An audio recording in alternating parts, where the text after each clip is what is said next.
Last night, for the first time, I watched some Dave Smith videos on Odyssey, and I think there was one I couldn't find, so I had to go to YouTube for it. But Dave Smith, if you're not familiar, is a comedian, funny one, I think, and he is considering a run for the president of the United States with the Libertarian Party. And I heard, by the way, I'm sick. I apologize for some throat clearing. Hopefully, I can still get my point across. He seems like a really nice, dynamic personality kind of guy, very charismatic, very charming.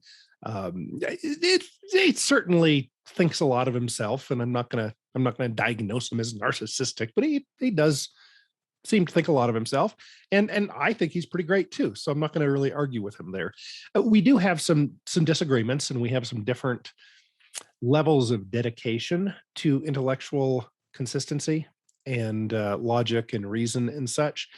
However, the reason I wanted to chat about him a bit is to make a suggestion that those of us in the libertarianish arena, whether we are pro government, we love government, we want government, we think it's great, we just want less of it than some of the other people, or people like me who are more of a absolutist, a purist, whatever you want to call it, who believes just in absolute intellectual consistency through the whole spectrum of liberty leaning folk.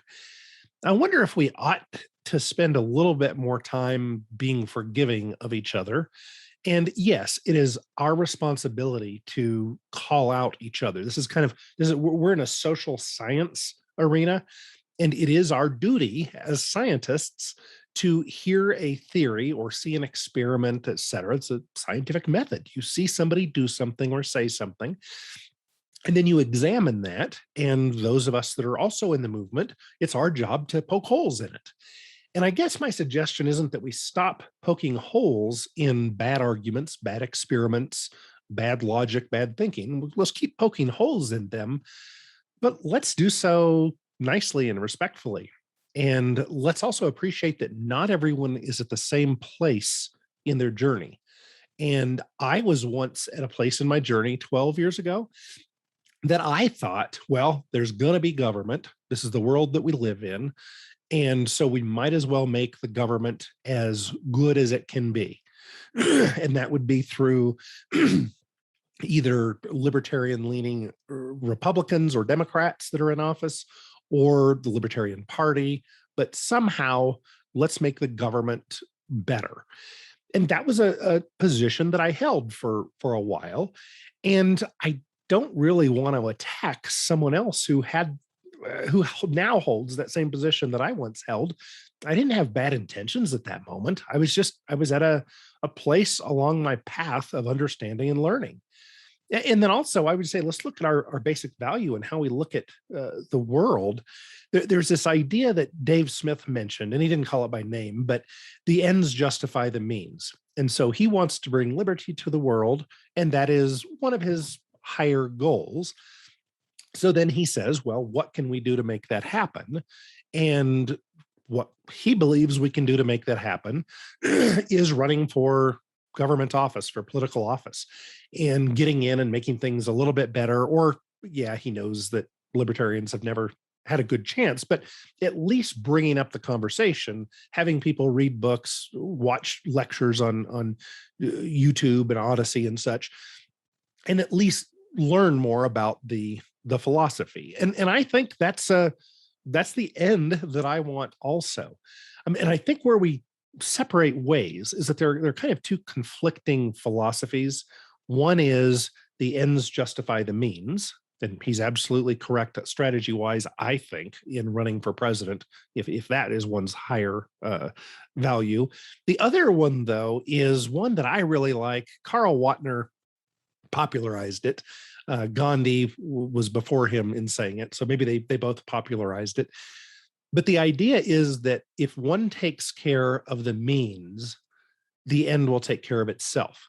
And so this philosophy is, what is the right thing to do at this moment? Right now, what is the right thing to do? And so I have to, that's what I have selected as my guiding principle, is doing the right thing at every moment as best I can. And, I definitely fall down on that. And then I apologize and I move forward.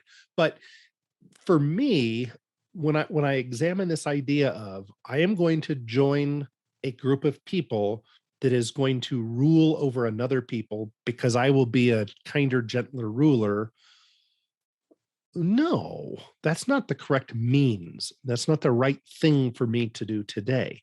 Now, what if my goal is only to bring the topic to the tip of people's tongues, to have this big audience, this big exposure, and say, hey, maybe people will read a book after seeing what I have to say? Well, there's an argument for that, but then what is the downside? Can you identify that? The downside is, even if you're just thinking from the idea of the ends justify the means, if I do that, I'm condoning government. Little kids are watching and they're thinking, I wonder if it's okay for government to exist. Is there any voice out there that's saying it's not okay and that it's bad and that there's a different way that people can more peacefully coexist? And they look up and they see Dave Smith or they see me, and we're saying, vote for me, support government. And when the kid goes, well, okay, I guess, gosh, that all the voices are saying we got to do government. That's my big concern, is I don't want to be the excuse. I want to be that one guy, the picture of the Nazis are all out on the street and everybody is doing their salute except the one guy, and his hands are down at his sides. And who knows what that has sparked in human beings since then. That one dissenting person who says, no, I'm not going to stand for bad. Yeah, maybe I could do the salute. I could rise up in the Nazi party and then I could do more good. I don't know. I don't think that's the right thing for me to do right now. However, I've been wrong a lot. Rothbard at one point believed in purist libertarian philosophy, and then he changed and he went to pro-state, pro-government. Like, let's play along with them. Let's at least get involved. If it's a way to get the message out, let's do it. And Dave Smith clearly agrees with that as a voluntarist, and voluntarism is a subsection of anarcho-capitalism that includes the idea of non-participation in electoral processes. So we don't sign petitions, we don't vote, we don't write to our senators or congressmen or whatever. We completely shun the bad guys in their system. And by bad guys, we mean government. Not that everybody in the government has bad intentions or knows the evil of their ways, but it's bad stuff based on what I have come to understand. And so I'm not going to support that. Dave Smith, on the other hand, is going to support that. And I guess my big point is, I've just explained why we disagree, how we've come to different conclusions, but I'm not going to attack Dave Smith. No, go out and do your thing, man. Like, I'd so much rather you be running as a libertarian than as a Republican or a Democrat. And I would so much rather you be running as any of those than as one of Kim Jong-un's or Il's or Gul's or whatever he is in North Korea or in France or in Russia or Australia or someplace like that. Like, okay, you're rising toward the top, as Carl Hess talked about.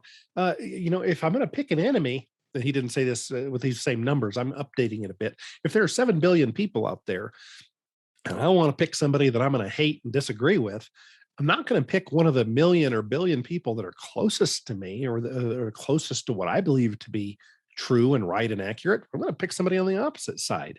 So we're somewhat fellow travelers. We disagree about whether government's good or bad or worth being a part of. I think Dave Smith understands 70-80% of voluntarism and anarcho-capitalism. Maybe not the moral aspects, but he definitely maybe has a better understanding than I do of the pragmatic aspects of what are we going to make happen. The guy's able to influence a lot of people. So yeah, I guess I'm just saying he's not going to be my favorite dude. I want deep philosophical stuff. I'm going to listen to Disenthrall or Keith Knight or Larkin Rose or someone like that. But I'm not going to pick Dave Smith as an enemy. And I hope in his travels that he does well and he learns a lot and teaches a lot and shares the word of liberty. So that's my message of peace, my message of peace and coming together. Y'all have a great day. Love each other as long as y'all are being good. Take care.